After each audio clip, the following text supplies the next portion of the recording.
بسم الله الرحمن الرحيم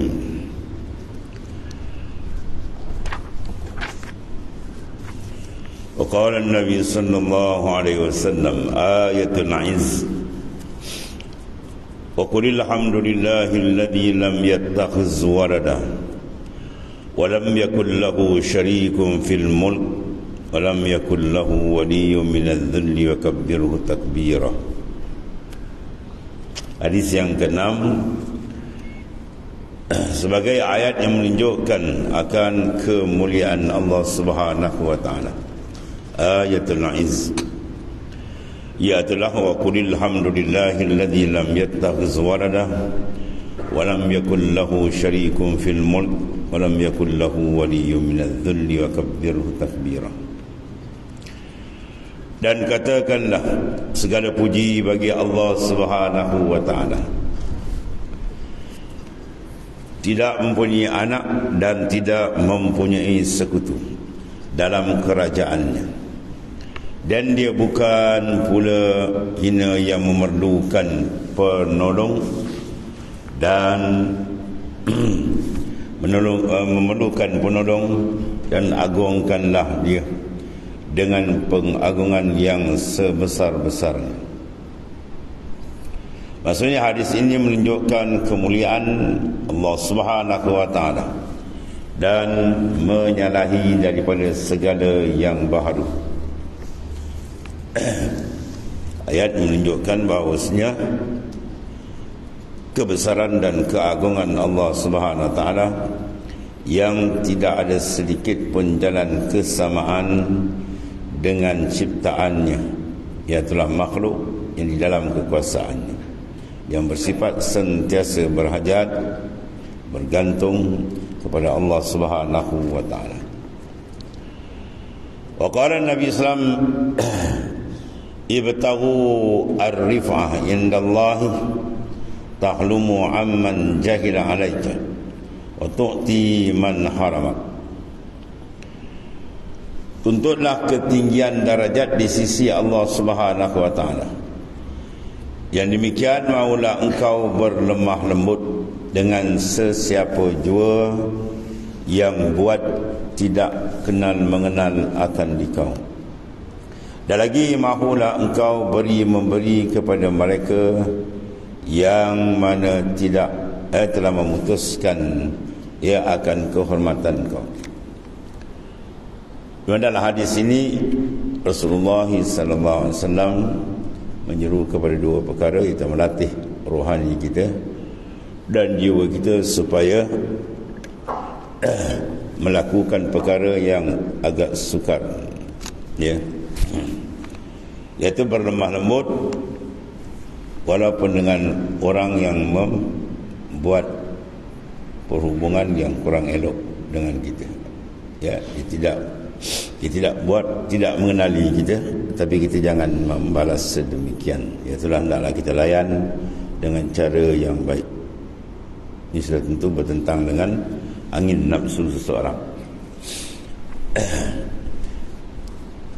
Dan yang kedua ni ialah kita memberi. Mana memberikan pemberian dalam apa bentuk sekalipun, walaupun orang tersebut dia tidak memberi kepada kita. Ini semua merupakan satu perkara amalan yang agak berat. Sebab kebiasaan manusia, kalau sekiranya orang itu tidak memberi layanan, mereka tak layanlah, ya. Kalau tidak memberi pemberian pun mereka balas dengan sedemikian juga.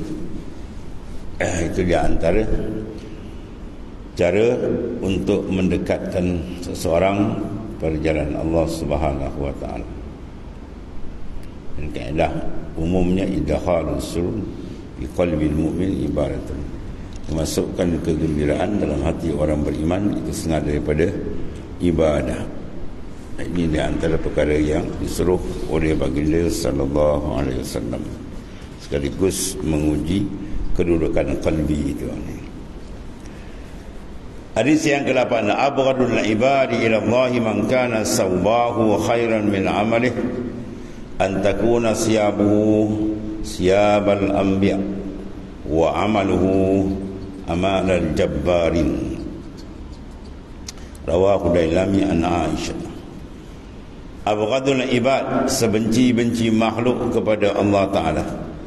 Mana makhluk ni makhluk yang sangat dimurkai oleh Allah Ta'ala. Ialah mereka yang mana adalah pakaiannya terlebih cantik, terlebih baik daripada amal ibadahnya. Keterangan dia bahawasanya adalah baju kain. Mana kain baju dia, pakaian dia sebagai baju kain anbiya. Mana cara dia memakai pakaian-pakaian anbiya, bagus, cantik. Tetapi sangkut dia adalah amalan dia mutakabbirin. Ya, amal dia adalah amal mutakabbirin. Mana mutakabbir, mana orang yang takabur, mana ada di dalam qalbi, batin hati dia sifat membesarkan diri, sifat sombong.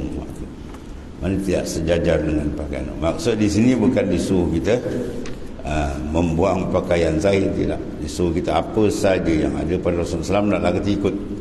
Pakaiannya, jalanan hidupnya, akhlaknya dan seluruhnya. Dan lebih besar lagi adalah qalbi, batin hati. Jadi nampak tilik Allah Subhanahu wa taala. Maka di sini didatangkan bahawasanya orang yang dimurkai, dibenci oleh Ta'ala, pakaian zahirnya cantik, tapi tidak menepati dengan amalan dalam. Sepatutnya bila dipakai pakaian, dan itu disuruh mengikut akan sunnah Rasulullah SAW. Kemudian naklah diseragamkan zahir dan batin. Mana naklah dia membuang sifat membesarkan diri. Membesar diri maknanya melihat dia lebih baik. Ana khairun minhu. Perasaan tu kena buang. Itu ucapan iblis. Ana khairun minhu. Aku lebih baik daripada Adam. Sifat ini membawa satu perkara yang amat besar. Ya, bawah daripada kufur ialah at-takabbur, membesarkan akan diri. Dan lawan membesarkan akan diri ialah at-tawadhu, sifat merendahkan akan diri dengan Ta'ala. Persoalan ni macam mana kita nak hasilkan sifat tawadhu. Ya, kita dah mengetahui dan banyak mendapat pendedahan bahayanya sifat takabbur. Kerana di akhirat Allah Ta'ala akan jadi dia asghar minan nam, dia lebih kecil daripada semut. Dia tahu ahlul masyar, melacak akan dia oleh penghuni ahli masyar. Ya, penghuni ahli mahsyar, padang mahsyar. Bayangkan daripada zaman Nabi Adam sampai kiamat, berapa juta trilion orang pun tak tahu. Ya, dia ta'ahu, melacak akan dia. Tuhan jadikan dia asghar minan nam, lebih kecil daripada semut. Ya. Kalau sama saiz badan pun orang jatuh, orang pijak, macam mana rasa kita? Ya. Kalau kita lihat orang melontar, ya, jamarat, ada yang terjatuh kadang-kadang tak bangun habis. Dia lacak-lacak itu buat kedudukan kita berapa ratus ribu. Ya. Dia bayangkan. Dan memang Tuhan jadikan tu untuk menghina akan dia. Sebab tidak layak seseorang tadi mengambil cuba, dan memang tidak akan boleh. Ya, al-kibra nidai wal azamati izari famanna za'anni al-qauf binar fala ubali. Membesarkan diri itu pakaian, itu mana sifat Allah Ta'ala. Siapa cuba nak ambil, maka al-qauf binar, aku humban di dalam neraka, fala ubali, dan sungguh aku tidak hirau.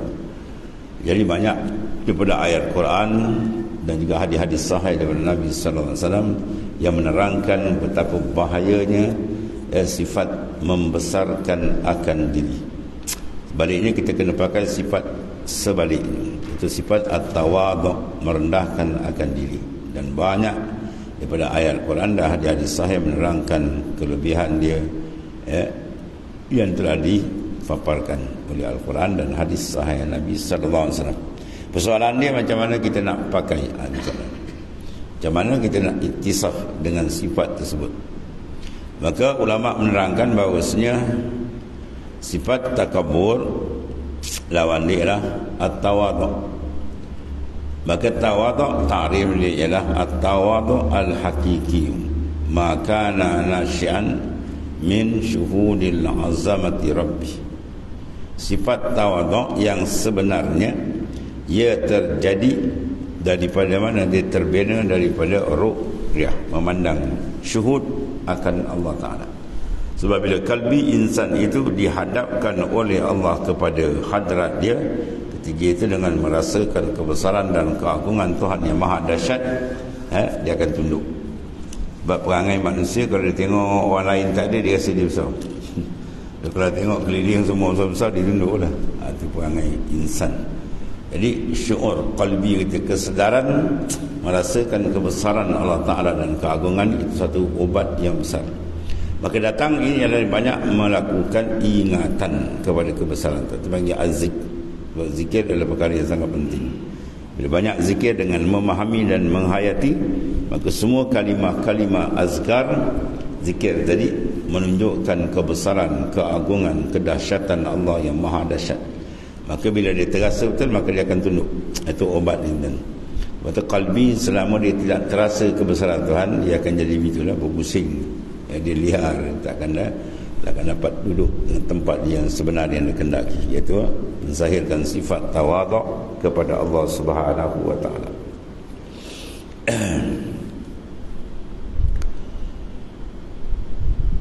Waqala Nabi sallallahu alaihi wasallam, hadis yang ke-9,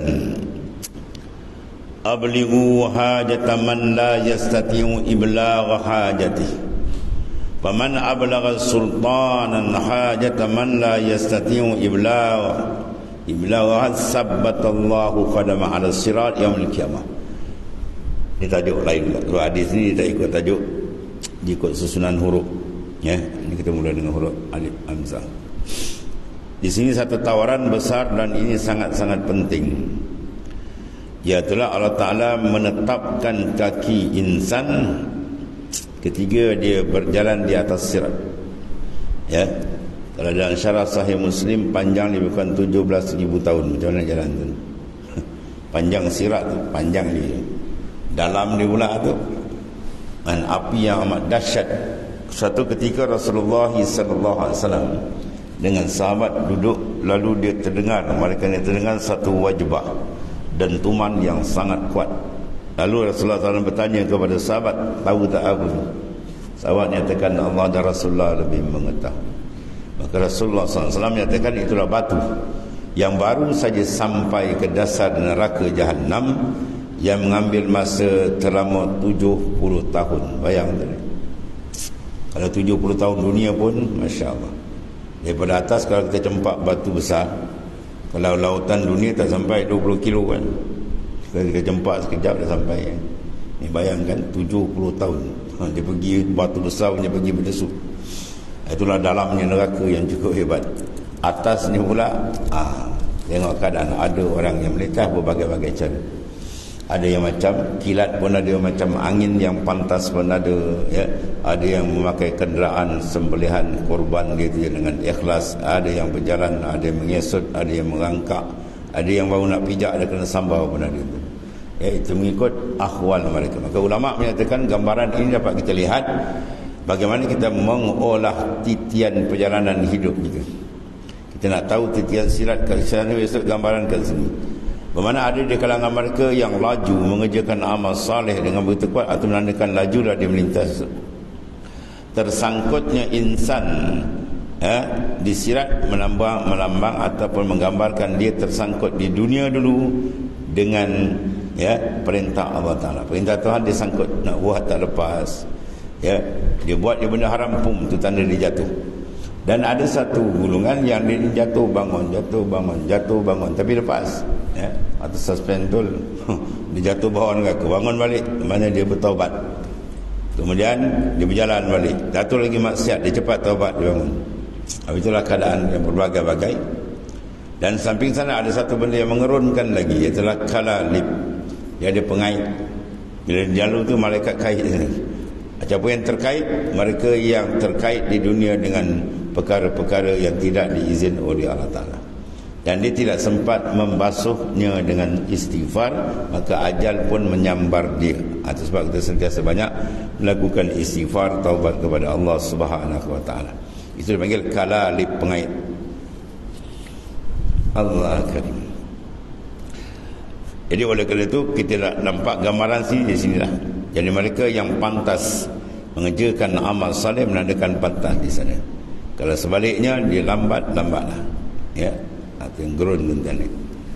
Allah. Maka satu daripada kelebihan di sini didapat lepas di atas sirat, ya. Dalam hadis ni kata ablighu hajata man la yastati'u iblagha hajatih, sampaikan olehmu hajat mereka yang mana tidak berdaya untuk menyampaikan hajat. Kalau ada orang yang bermasalah, minta bantuan, betul-betul dia susah, ya ada hajat kita bantu dia, ya. Maka ni antara tawaran dia akan tetap kaki dia. Dan di antara contoh ada hadis lain disahihkan tu oleh Nabi SAW, ialah hutang. Barang siapa yang menghapuskan hutang, ya, seseorang tu dia memberi hutang, di kelebihan dia besar kan, dan Isra wal Mi'raj Rasulullah tengok diganda dia lebih daripada kita beri biasa. 17 kali diganda. Dia sahabat tanya, kenapa pula beri terus tu 10 ganda, yang ni lebih? Sebab orang tak akan berhutang melainkan dia terlampau berhajat, ya. Dan minta hutang dia orang malu kan, tapi kalau kena tekanan terkuat sangat, ujian tak tahan, terpaksa dia minta. Bila diminta dia dengan sidratul hajah, sangat-sangat berhajat, kita bantu dia. Kata nak pinjam 1,000, kita bagi dia pinjam 1,000. Dia janji 5 bulan bayar misalnya. Maka setiap hari itu menyamai pahala dia bersedekah 1,000. Sebulan, kalau sebulan 30 hari. Bagaimana satu hari itu seolah dia derma atau dia sedekah, ya 1,000. Besok 1,000 lagi. Kalau ada orang sedekah macam tu, handal kan. Hari ni 1,000, besok 1,000, besok 1,000. Tapi kelebihan ini dia dapat. Tiba masa pembayaran dah dipanggil sampai tempoh, atau dipanggil dalam fiqh dipanggil ajal. Ini bukan ajal umur, ni ajal tempohan bayaran. Dia pun minta uzur, susah sangat. Kita pun tak apalah, kita halal. Bila dia halal, dia sabatallahu qadamu ala sirat. Tuhan tasbitkan kaki dia tak akan jatuh besok. Ambillah kelebihan kan. Tak banyak pun tak apa. Kalau orang nak beri hutang RM50, betul kita halal je lah, kan? Kalau RM500,000 tu boleh tahan ke? Boleh menengung begitu. Jadi maknanya ambil sekadar mampu. Sebab tu Al-Imam An-Nawawi dalam Al-Azkar menyatakan, apa saja yang kamu jumpa fadail, kelebihan, amalkan walaupun sekali. Besok di akhirat Tuhan beri, kita tak terlepas ada. Yang ni pun ada bahagian, ya. Jadi kalau ada orang nak berhutang kau sikit tu, kita berilah, agar tiba masa kita halal je lah, ya. Kita ambil kelebihan. Ada sabatallahu qadama ala sirat, wasalna, ya, iaitu Tuhan tasbitkan kaki dia tak jatuh suatu akhirat. Allah. Disampaikan hajat, orang yang tidak berdaya nak menyampaikan hajatnya. Maka siapa yang tolong sampaikan hajat seseorang yang tidak berkuasa, orang itu sampaikan hajat dia dengan sendiri, lebih lagi dengan raja. Dia jumpa orang atas, dia tak ada apa kan, kita ni rapat atas, kita bantu dia, tolong selesaikan. Inilah yang ditetapkan oleh Allah Ta'ala akan dua kakinya ketika dia melalui sirat mustaqim. Tak ada tu sirat tadi, ya. Dalam hadis ada siratul mustaqim. Siratul mustaqim dalam Quran yang dinas siratul mustaqim, tunjukkan kami jalan lurus. Dia dalam hadis ada as-sirat, ya, sirat, titian yang dibentangkan di atas lautan api neraka yang sangat dahsyat, ya. Kalau kita pergi hapuskan hutang kita 200 ke 500 ke orang, kalau tengok api neraka 2 juta pun di atas kan. Ya, 2 juta pun disanggup hapuskan, ya. Mana azab sangat dahsyat bakaran neraka. Di sini dia berikan tawaran kepada kita, iaitulah kita membantu saudara yang memerlukan bantuan, maka dia akan diberikan ganjaran besar oleh Allah Subhanahu Wa Taala dengan syarat ikhlasul qalbi, hati dia bersih semata-mata kerana Allah Subhanahu Wa Taala dan mencari keridaan. Maksud disuruh kita ni bertolong menolong sesama Islam, ya. Itu di antara amalan yang sangat besar, akan membina maknanya kesatuan ummah. Hadis yang ke-10, abna Adam, wa qala Nabi sallallahu alaihi wasallam, abna Adam ati' rabbak tusamma akilan wa la ta'sihi fatusamma jahilan. Ini satu kaedah dan ukuran yang diberikan oleh Rasulullah sallallahu alaihi wasallam, dan banyak di sini kekeliruan berlaku di kalangan umat Islam sendiri dalam meletakkan ukuran, Ya, siapakah dia yang dikatakan orang yang pintar dan sebaliknya. Maka di sini Rasulullah SAW menyatakan hadis Qudsi, Allah Ta'ala menyatakan, abna Adam, hei anak Adam, Ta'ala sebut, wahai anak Adam, manusia ni, ati' rabbak, ati' mana berilah ketaatan rabbak akan Tuhan kamu, ya, dengan sebenar-benar ketaatan. Iaitulah ketaatan di dua bentuk saja, lakukan yang disuruh, tinggal yang dilarang. Ad-dinu syatrani fi'lul ma'murat wa tarkil manhiyat. Itu kata Hujatul Islam Al-Imam Ghazali. Agama dibina atas dua cabang, ya. Buat yang disuruh, tinggal yang dilarang, tu, ya. Maka yang disuruh dipecah dua, satu wajib, satu sunat. Yang haram satu, yang dilarang pun dua. Itulah sama ada haram atau makruh. Itulah pembinaan dia. Maka di bawah dia banyaklah pecahan-pecahan hukum dalam setiap bidang kehidupan insan. Maka ati' rabbak, sila berikan ketaatan kepada Tuhan kamu. Tu sama akilan, maka kamu dinamakan, dikategorikan sebagai orang yang bijak. Orang yang sebenar bijak ialah orang yang memberikan taat kepada Allah Subhanahu Wa Taala dengan sungguh zahir dan batin. Wala ta'sihi, dan jangan kamu cuba menderhakai akan perintah Allah Subhanahu Wa Taala. Maka ketiga itu patusamma jahilan, kamu dinamakan, disenaraikan sebagai orang yang jahil, manusia yang bodoh atau manusia yang cerdik. Ukuran dia situ, taat atau tidak. Dia taat, mana dia cerdik. Kalau tidak, sebaliknya lah. Ini hadis ringkas, pendek, jamek. Pendek hadis ni, tapi dia makan semua masalah. Sebab kita dalam semua gerak geri kita ada disuruh, ada dilarang.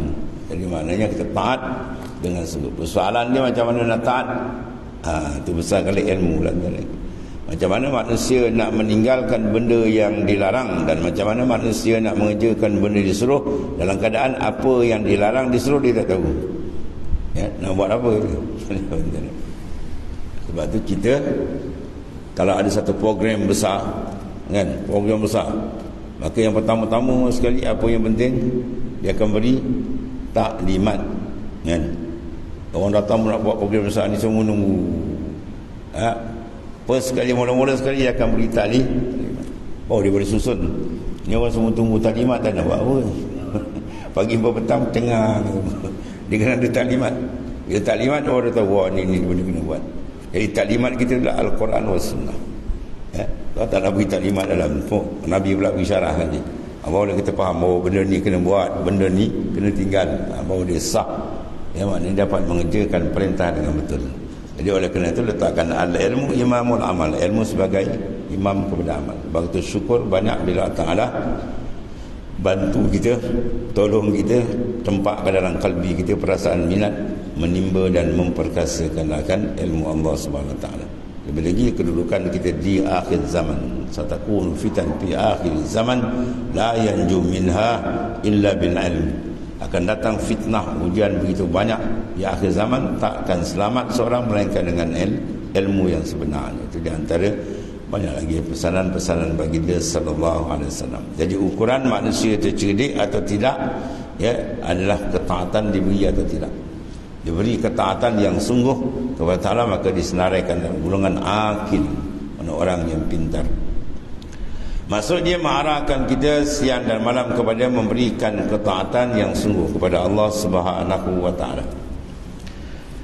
Hadis yang ke-11, abghadul halali ila Allah at-talaq.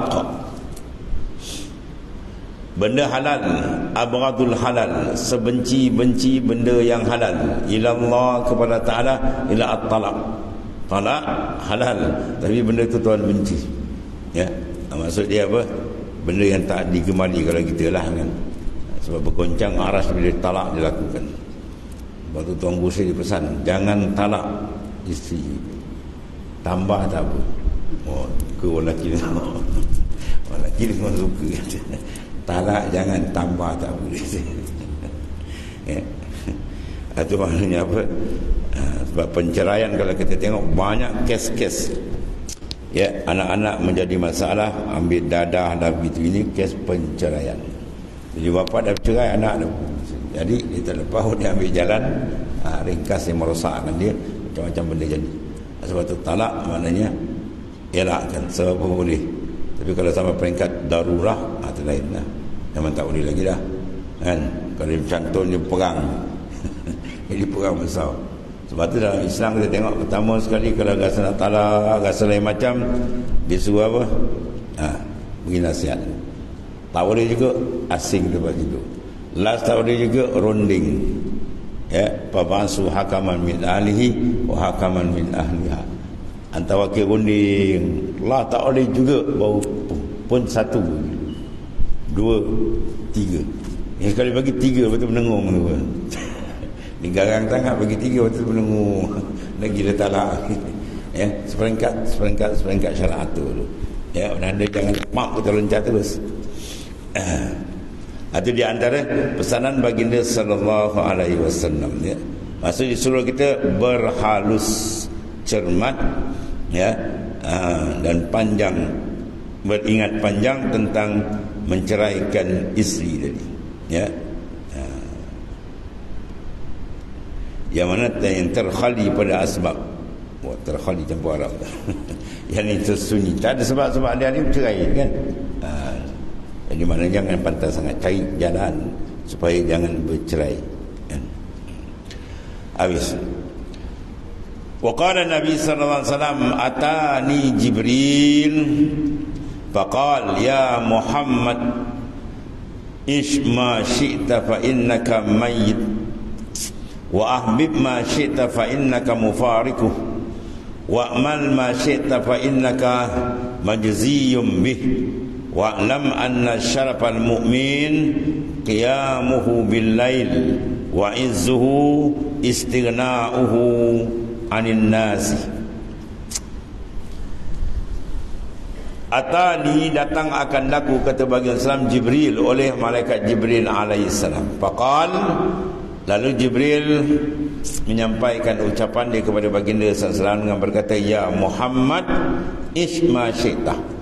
Ya Muhammad ish, hiduplah kamu, ma syi'ta, sekendak kamu. Kamu nak gaya hidup style mana, ingat, tapi fa innaka maitun, mana kamu akan mati. Jauh makna ni. Bermakna apabila kita nak melakukan, mengolah cara kehidupan kita, maka kita letakkan di depan apa? Zikrul maut, mizanul maut. Kita buat kerja ni, kalau malaikat maut sampai, selamat dah. Itu maksudnya. Kalau selamat, kita teruskan. Ya, fa in kana khairan famdi wa in kana syarran fantahi. Kalau baik, teruskan, Nabi kata. Kalau tidak, berhenti. Jadi mana zikrul maut satu benda yang sangat besar. Dipanggil apa? Sebagai pemangkin, ya. Betul, nantikan Naqsyabandiyah yang ketujuh adab zikir dia, ingatkan kalau mati, istihdarkan. Kita bayang kita dah terbaring, malaikat apa orang mandi, kapan kan kita angkat, kita sampai letak liang lahat. Itu satu maknanya benda besar. Sebab tu Nabi suruh aksiru min zikri hazimil lazati ail maut. Banyakkan kamu mengingatkan kelazatan, benda yang memutuskan kelazatan, itulah kematian. Jadi Jibril mengatakan, ya Muhammad isma syaita fa innaka maitun. Hiduplah segala kamu nak hidup macam mana cara buat, tapi ingat kita akan mati. Bermakna segala tindakan itu akan dihisap balik dan semuanya akan diberikan balasan yang sempurna di sana besok. Ya, yang sangat adil. Satu. Kemudian wa ahbib ma syaita, kasihlah barang siapa yang kendak kamu. Kamu nak kasih anak bini kamu atau sila kasih, tapi ingat fa innaka mufariqu, kamu akan bercerai dengan dia. Ya. Kasih macam mana pun akhir bercerai. Jadi untuk merasakan penceraian itu tidak terseksa, jangan tambat kasih dengan makhluk, tambat kasih kita dengan Allah. Sebab kita akan bertemu dia, balik makin hari makin dekat. Dia bila kuat berkasih, maka dia nak cerai macam tu. Kita apa? Perpisahan satu, penyiksaan. Wah, ni kalau orang berkasih. Ya, jadi berkasih dan cerai. Jadi kalau dia kuat dengan dunia, dia tinggal. Ya, sebab kebanyakan dia, manusia itu akan mati dalam keadaan apa yang dia kasih. Ya. Tunggu cerita satu orang kerja besar di money changer. Dia hidup 10,000, 20,000. Akhir umur dia orang tahu kalimah la ilaha illallah 20,000, 30,000, 20,000. Ya, dua benda tu yang keluar. Benda yang selalu mulazamah. Sebab tu kalau kita mulazamah hati kita sentiasa dengan Allah, insya-Allah dia mudah. ya. Dan pertolongan akan datang dalam hadis yang lain apabila seorang tadi mengingati akan Allah Ta'ala dalam keadaan dia sukar, ya, dalam keadaan dia senang, keadaan dia lapang senang, dia rajin zikir, banyak mengingat Tuhan, maka Tuhan akan bantu dia dalam keadaan dia sukar. Dan tidak ada kesukaran paling besar adalah sakaratul maut, itu paling besar. Jadi Jibril mengatakan kepada baginda Islam, dia kata apa, hiduplah kamu nak buat, tapi ingat kematian akan sampai. Bermakna olah kehidupan kita dengan zikrul maut. Kemudian kasihlah siapa kamu nak kasih, tapi ingat semua takkan bercerai, sama ada kita balik dulu atau dia balik dulu, ya. Dua, kemudian wa'mal ma syi'ta, mana beramallah kamu sekendak kamu, ingat fa innaka majziyum bih, kamu akan diberikan balasan oleh Allah Taala. Maknanya kalau baik in khairan fa khairun wa in syarran fa syarrun, kalau baik baiklah. Jadi maknanya beramal dalam keadaan kita ingat semua ni akan diberikan pembalasan yang seadilnya oleh Taala, baik dibalas dengan baik dan begitu sebalik.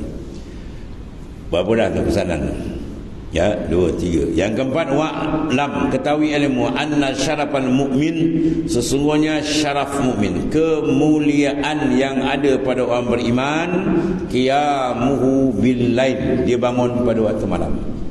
Ya, bangun qiyamul lail maknanya mengisi malam tadi, terutama di saat 1/3 akhir.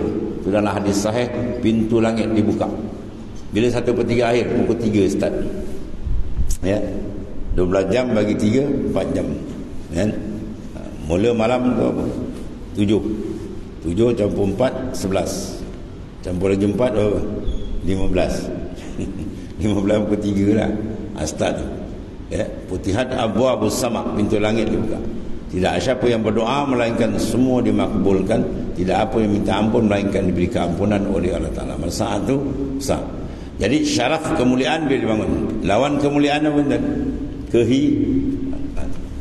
Kehinaan diri kita kalau kita tak boleh nak bangun pada waktu malam.